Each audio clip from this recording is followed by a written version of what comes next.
It had been unseasonably warm in that part of Tennessee for weeks, and Friday was no exception. Peter Nicholson was sweating as he pushed his way through the dense undergrowth, out onto the narrow woodland path in the heart of Prentice Cooper State Forest. It was late afternoon, just after 4. It had been a long day, and he was tired.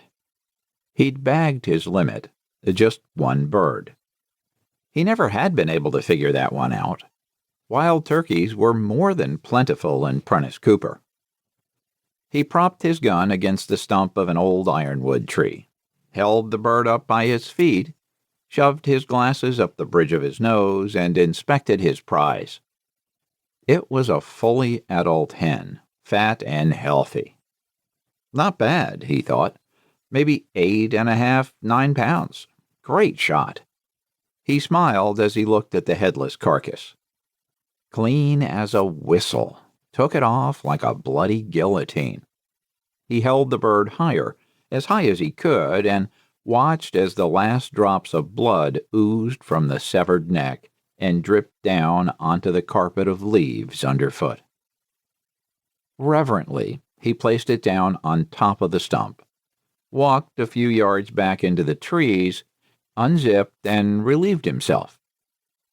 He was just zipping back up when he heard someone approaching from the west. He frowned. Who the hell can that be? Bloody dangerous, wandering around in the forest during turkey season. Silly son of a... What the hell? Hey, don't point that thing at me. That's how people get killed. Yes, that's true. Hi, Peter. What are you doing here? Looking for you, of course. Where are the others? Still out there somewhere. They'll be along in a minute. Hey, lucky you. You got one. Clean shot, too. Nice one. Lucky? Nah, he said, backing away slightly. Technique. It's all about technique. Good woodcraft and technique. And what are you doing?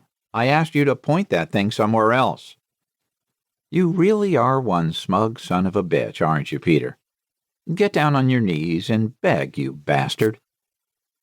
Peter Nicholson looked at the shotgun, now pointed at his chest. What? What the hell are you talking about? I'm talking about killing you, Peter.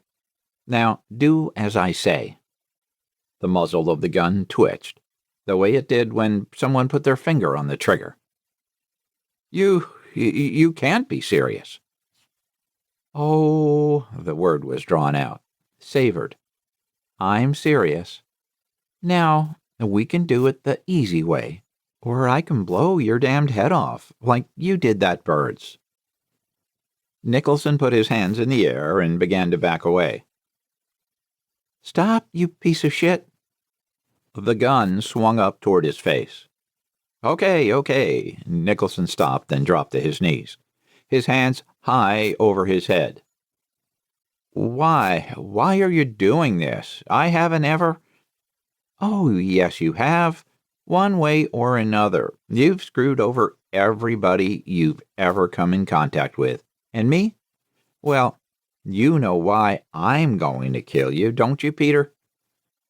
Nicholson stared at the muzzle of the gun. It didn't waver. But, no buts. You're a blight, Peter, a goddamn disease. Well, no more. It stops right here and now.